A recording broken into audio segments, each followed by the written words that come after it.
All right, so we'll move on to our next topic on the agenda, which is SLF attraction. And that will be presented by Dr. Miriam Cooperband and Dr. Hajar Faal. They're with our the USDA Forest Pest Method Lab up in Massachusetts. So if you're all set, Miriam, you can get started. Okay, so I'm going to start off. We're going to talk about SLF attraction. We've been working on this for a number of years now. And our goal is to look for a pheromone or a caromone, or a pheromone, actually. We've switched gears to pheromones, and either aggregation pheromone or sex pheromone in order to develop lures for SLF. So in order to find a pheromone, we need to know where to look and when to look. And so one of the key questions is who finds whom and when. And in order to do that, we wanted to determine if it would be possible to manipulate their movement using artificial SLF aggregations, and then determine if we can attract them to themselves. So we set up a study in 2020 and we repeated it in 2021 with some modifications. And we also did a mark release recapture study. And so I'm going to describe these studies to you now. And then after I speak, Hajar, my postdoc, will talk about more the chemical ecology side of looking for a pheromone. So here you have the timeline across the top and the stages of SLF. And we focused on these 11 weeks that they started with early one and ended with late. And I'm going to remind everyone what I call early one is from adult emergence until we start to see a sex ratio shift, then we call it early two. So during early one, it's about 3 weeks of feeding of adults, and then early two are when the adults, the males start to disappear, and mysteriously we don't know where they go, and it becomes very female biased, and they're still feeding voraciously, but they're also, we see this large flight events during early two. And then mid is marked by the first field observation of mating, and that lasts 1 or 2 weeks. And we start calling it late when we see the first observation of oviposition in the field, although they're still mating at the beginning of late. There's just a bell curve of activity there. So there's about, well, after mid, there were several, like about 6 weeks, 5 or 6 weeks of late. So the experimental design in 2020 was simple. We took pairs of trees that we were very careful about selecting trees that were extremely close in size to each other, 2 to 3 meters apart. And one tree received a sleeve with males in it, and one tree received a sleeve with females in it. So these are the sleeves, and above the sleeves, we placed circle traps. And these were not rotated. So every week we replenished the sleeves, made sure that they still had live males and live females in them. And every week we collected what was caught in the trap. And this was run for 11 weeks. And we tried to find very low population density sites so that our sleeves would actually have some kind of a draw to them with the population that was inside the sleeves. So these sites had very low population densities to start off, but incoming adults that were flying in from other areas overtook the population density in the sleeves about midway through the experiment. So the density of the wild population likely impacted the trap capture after that point. So in 2020, this is what our trap catch looked like. So over here we have wild males that were caught, and over here we have the wild females that were caught. And the dashed line is the male sleeved trees, and the solid line is the female sleeved trees. And interestingly, you can see where this dashed line, this orange line, is the number of SLF that was in the sleeves. And you can see that it was overtaken by the wild population. But on the males were more attracted to the male sleeves, and the females didn't seem to be more attracted to either.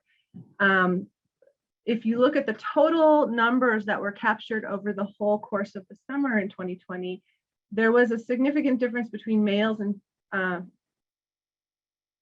between the numbers that were caught on the female sleeves and the male sleeves. We actually caught more on the male sleeves that year, but females didn't differ.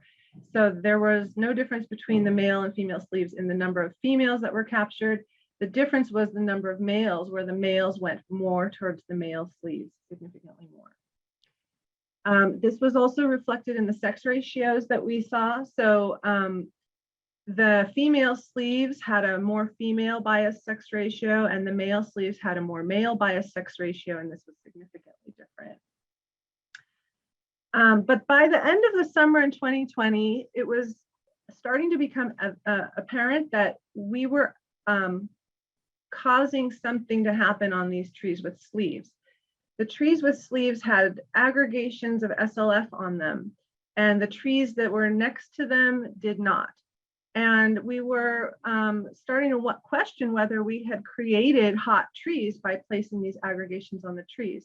But it could also have been caused by like the barrier that was caused by the sleeve itself, causing them to have trouble going over them. So what we needed is a third tree in each block that had nothing in the sleeve as a control. So a third empty tree, an empty sleeve on a third tree was needed to test the hypothesis that our aggregations were actually creating hot trees. So in 2020, this was our experimental design, as you saw. And in 2021, we added a third tree that had a sleeve with nothing in it. And these were done at totally new sites. And again, we tried very hard to make the three trees in each triplet as close as possible in size. And this time we had very low density sites, and they remained low for the whole season. So our sleeves could have more impact. And the wild density of the population was less likely to impact the trap capture. And what we found, so here's the number of SLF that were in the sleeves in 2021. And interestingly, here's the control sleeve, this dashed gray line. And the black dashed line is the male sleeve, and the solid line is the female sleeve. And wild males, they initially preferred the male sleeves, and then it wasn't significant here. And wild females wasn't significant here, but here they preferred the female sleeves. But the control sleeves were lower than either male or female sleeves. And if you look at the total number of SLF caught in 2021, when we had control sleeves, both male and female sleeves caught more SLF than the control sleeves. And the female sleeves caught more females than the control sleeves, and the male sleeves caught more males than the control sleeves. So this was also reflected in the sex ratio in 2021. Interestingly, so this is 2020 and this is 2021, the sex ratio on the female sleeves was the same, almost identical to in 2020, female biased. And the sex ratio on the male sleeves in 2021 was even more pronounced than in 2020. And the control sex ratio was intermediate. And so these were significantly different, and this was intermediate. And if you look at the sex ratio over time, you can see what's happening. On the female sleeves, the sex ratio is very female biased, but it changes over time. And then on the male sleeves, it's more male biased, and it becomes extremely male biased. And then they both kind of converge during egg laying. And that was 2020. And this is 2021, exactly the same pattern with the control intermediate. So now I'm going to move on to our mark release recapture study. In both of those years, we used the same blocks to overlay another study where we did mark release recapture. So in between the trees in 2020 and in 2021, every week we released marked SLF on the ground halfway between the trees. And we combined the data for the 2 years So we were talking a 12-week period, and each set of 4 weeks was combined as well to look at these 3 periods of time. And we had really high recapture rates. Again, like was seen earlier, in the 20% of the marked insects were recaptured, or up to 27. And the majority of the recaptures were in the first week that they were released. But interestingly, males had a pretty good recapture rate in the second week as well. And we recaptured them for more than 4 weeks after they were released. And we know this because we used a different color of fluorescent powder every week. So unfortunately, no differences in choices were made between the male sleeve and the female sleeve when that was the only characteristic we were looking at. However, we had the opportunity to look at the wild population density as a factor. And when we did that with the pairs of trees, we could look at whether a pair had one tree that had a higher population of wild SLF versus a tree that had a lower population in that pair, or whether the 2 trees in the pair were equal. And when we considered the wild SLF density as part of the study, we did see that marked SLF had significant preferences. So for instance, if the female sleeved tree had a higher population density than the male sleeved tree, marked females significantly chose the high density female tree over the low density tree with the male sleeve for all 3 time periods. If the male sleeved tree had the higher population density than the female sleeved tree, there was no significant preference. And if the background densities on the trees were the same, there was no significant preference. And we saw a very similar pattern for males. As you see, that they preferred the high density female sleeves over the low density male sleeves, not during early, but during mating periods. And then in the very end of the season, they actually went for the male sleeves that had high density population. But the rest of the options were not preferred. So what this says is it's density dependent, but we definitely saw that SLF, they clearly aggregate, and they oriented to the trees with the higher density SLF. And we were able to create hot trees in a low density site by using these artificial aggregations. In addition, the sex ratios of the aggregations were biased in the same direction as the artificial aggregation sex ratios. And the female aggregations appear to be a bit hotter than the male aggregations overall, and it's density dependent. The signals that they're using are still to be determined, and Hajar will talk about that next, but they could be semiochemicals emitted by the honeydew or pheromones produced by the insects themselves. They could also be feeding damage pheromones. I would probably rule out substrate vibrations, just because we looked at that last summer and we didn't see any substrate vibrations until after mating was observed. And we saw these effects happening before mating. And we did record substrate vibrations during the mating period and after. And also substrate vibrations would attenuate and wouldn't be such a long distance signal. So I want to acknowledge all of the folks in Pennsylvania, my crew, who did all this field work, and my crew here's Isaiah and Sam, who counted a ton of SLF, and funding from PPA, and my 2 cooperators, Matt Wallace and Annie Ray. And with that, I don't know how I'm doing on time. I guess I have a little time for questions. Yeah, there's just a couple questions, Miriam, about how do I get what tree you're using, which these were all on Tree of Heaven. Yeah. And then did you have sticky bands in the trees to recapture? Was another question. Oh, a couple more. They were circle traps. Okay, circle trap. Okay. And then do your control trees also become hot, or there need to be SLF in the sleeves for wild SLF to aggregate at the tree bases?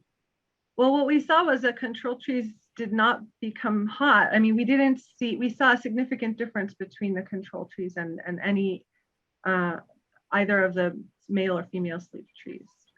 So I mean, that was the whole point of doing it again with the control trees, was to see if they would become hot as well, just because of the empty sleeve being on the tree, and they didn't. Okay. And then are there any attractive volatiles that could be coming from microbes growing in the honeydew? Yeah, that's another possibility.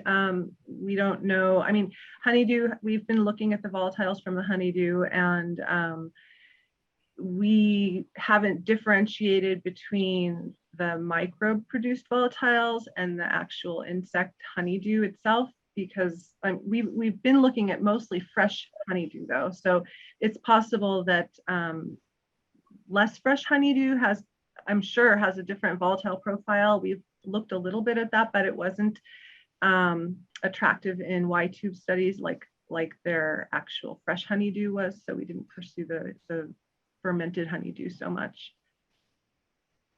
Okay, thanks, Miriam. Yeah, and that was the last of the questions. There might be some more after Hajar is done, so we can move on to her part of it if you're ready. Yeah. Okay. So let's see if I can share my screen here. And where's my talk? It's here. Hi, can you hear me? Yes. Yep. Oh, great. Thanks, Miriam. It was absolutely a very good talk. It's always amazing to hear all these results. I'm Hajar Faal, and I work for Dr. Cooperband, and my today talk is about investigating SLF pheromones, volatiles derived from whole body extracts. Before I start my talk, I should say thank you to a lot of people who helped me through this field crew, a lot of people in the lab, and our collaborators. Well, I'm going to take you first to some previous results that the former postdoc Linnea Mayer did in 2018. She extracted body wash of the spotted lanternfly, both males and females separately. And we tested those extracts in behavior assays in a dual choice experiments.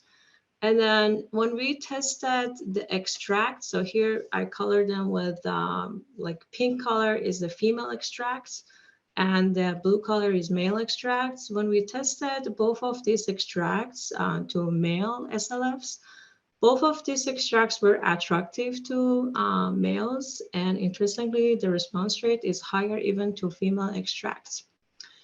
But when we tested exact same extracts with females, none of those extracts were attractive to females.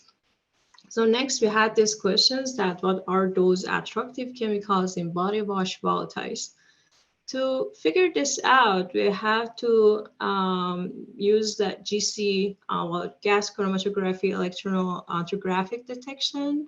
And a brief introduction for that is like we inject the samples in injection port, and the sample travels through this long column. And then the chemicals, they separated based on their molecular weight. So the volatile ones comes out earlier than the heavier one. At the end of the column, this samples get split in half. Half of that goes to the insect antennae, another half goes to the detector, and the output appears on a monitor. We see one trace that the chemicals are coming out, and another trace that the insect can detect the corresponsive chemicals. But I have to say that GC-EAD it doesn't tell us that what are those chemicals, or if those chemicals are attractive or repellent. It just tells us that which of those chemicals are detectable with insect antennae. So next we have to do some GC mass spectrometry. It's a similar machine. We inject the samples, but at the end of the column, directly goes to the detector and we see the output on a monitor, and tentatively we can identify them. Then after preparing, purchasing or synthesizing the chemicals, we can test them in a behavior assays and then decide that if that's attractive or repellent or has no function. But the problem with samples from 2018 was these SLF bodies, they are covered with the waxy, heavy chemicals when we extract their bodies. So we ended up with this cloudy extract that we cannot inject that on either GC-EAD or GC-MS. And so we had to come up with the alternative methods. So for that, I started my work in Dr. Cooperland's lab in 2020, and I came up with the idea of the photodegradation. I'll talk truly about this method in later slides, but briefly is a technique that can generate volatile compounds that they can be potentially pheromone. So we tested that for SLF, and we tested that with female extracts for early stage, and also for males extracts, and we did that for mid and late phases. So our results in 2020 were encouraging. We continued that in 2021, but this time we started from the second instar, third, fourth, and also with different phase of both males and females to collect this data. So that was one method, one technique that we tried to find a way to find a samples that we can inject it on a GC-MS or GC-EAD. Another technique that we used, we collect the volatiles from the headspace of the SLF. We did that for the second, third, and fourth, and also for both males and females of early stages. So we collect those volatiles and analyze them. But for today's presentations, I'm just going to focus on the volatiles derived from whole body extract and photodegradation for these males and females extracts from early stage. Well, before I move on to my methods, I'm just going to briefly introduce what is this photodegradation. Photodegradation is a pathway that can break down heavy and unsaturated cuticular hydrocarbons. Like insects' body is covered with cuticular hydrocarbons, and under harsh environmental circumstances can break down. For instance, here we have Z9-trichosin with 23 carbons. When it's exposed to the sunlight, or it can break down to 2 saturated aldehydes, and they could be potentially pheromones. So this pathway was shown for Hymenoptera, Coleoptera, Diptera, Bellatura, different orders. And we wanted to test that for a spotted lanternfly to see if photodegradation would generate a stronger response. So we had to test that. So this is how we prepared our samples. We did the body wash with insects, and after discarding the dead bodies, half of that extract was used in these cuvette vials and evaporated to dryness.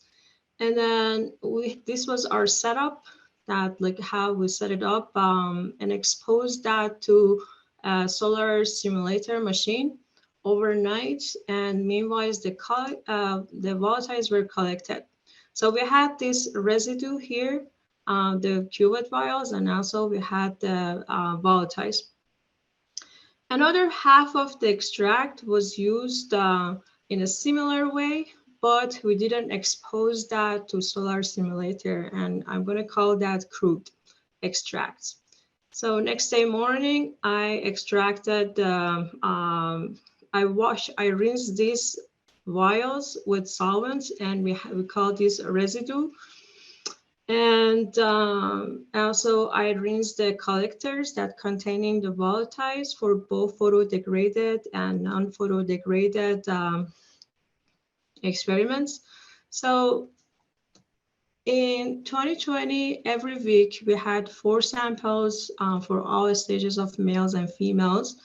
And in 2021, similar, except we had this from second in a star. And then all of the samples were injected into GC-EAD and GC-MS, and also we use them in behavior assays. So I'm going to start with our results in 2020. We used the residue of the photodegraded and non-photodegraded samples, and we test them in a behavior assays. We tested photodegraded extract versus the crude extract, non-photodegraded extract. We were kind of short in time, late season, so we kind of test them head to head. When we tested the photodegraded female extract versus the crude female extract, that was attractive to males. But when we tested the early male and mid male extracts, photodegraded versus crude, that was not attractive. And when we tested females with the same samples, none of those samples were attractive to females. So, which was not surprising, but this result encouraged us to continue that in 2021. We had a few questions here. Does photodegradation technique improve the attraction? Or do SLF males and females behave differently to the same sample? If you remember in 2018, I said that SLF males were attracted to both male and female body extracts, but not females. So in 2021, this time we used the volatiles extracts because we could inject those volatiles on both GC-EAD and GC-MS in behavior assays. When we tested, so here we had like females and males crude and females photodegraded and male photodegraded extracts. We tested that with male SLF, and all of these samples were attractive to males. And we tested same samples with females. Again, none of those samples were attractive to females. To answer the first question, that if the photodegradation increased the attraction, when look at these response rates, doesn't look like that photodegradation increased the response rate. So to address that question, no, photodegradation technique did not improve the attraction. But yes, there was a difference between the behavior of males and females to the same sample. Before I move on, I'd like to take you to show you some GC-EAD. Again, if I briefly talk about this technique earlier slides. So the top trace is the volatiles collected from photodegraded female extracts, and the second trace is the female antony responding to the sample. And then in the bottom line, I have the volatiles collected from crude extracts is not exposed to solar simulator, and the female antony here is at the bottom. And then if you compare the two top volatile traces, you can see that photodegradation kind of increased the number of the volatiles in a coming from detector, and also the like antennae responses increased. Like compared to this crude extract, there's just one blip here, and then here in the photo degradations we have dip, like, you know, a lot of antennae responses. But there are two possible interpretation for not seeing a, like, you know, significant difference between the photo degradation and crude extracts in behavior assays. Is like probably peaks that were too small to detect became large enough to see and evoke antenna responses, or we increase the number of EAD active compounds that are not necessarily important, which we think the second interpretation is closer because there was no increase in a response rate. So the next question we had, it was, are there any EAD active compounds unique to either sex? Again, we have these traces, volatiles collected from photodegraded female extract with a female antennae. And here down we have male antennae. And when we compare these responses between males and females, like both of males and females, they're responding to the similar compounds. So to answer that question, no, there was no any EAD active compounds unique to either sex. But again, we had this question, is there any difference between males and female behavior to the same chemical? How about that? So I should say that a lot of like photodegradation generated a lot of volatile chemicals, and from those 15 of them tentatively identified, and from those, well, 15 of them that they are antennally active, they're identified, and 5 of those antennally active compounds are tested in behavior assays. And we found that actually some of them are attractive only to females, and like one of them is attractive to males, and one of them was repellent to females, not to males. So we found that yes, there is a difference between males and females behavior to the same chemical. So that was just some, like, you know, exciting part of it. But then we came up with this question, do we have any evidence that males and females volatiles differ? For that, again, I'll take you back to the experiments that we were doing with the raw